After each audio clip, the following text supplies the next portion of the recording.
dhe pozicionim, një politikë që duhet ketë koordinim dhe bashkëpunim politik me gjithë sferën politike dhe për të pa një mundësi dhe një metodë ndryshe të qëndrimeve politike në kuptimin e frymes pozitive, për shkak që tensionet e mëdha politik, gjuha e cila po na shoqënon dhe na ka shoqënuar deri më tash,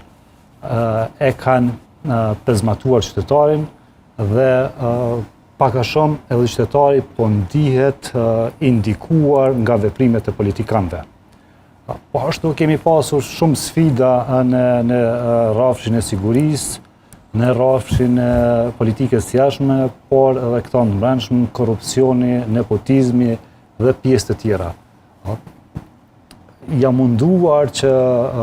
përveç pjesës akademike të studimit,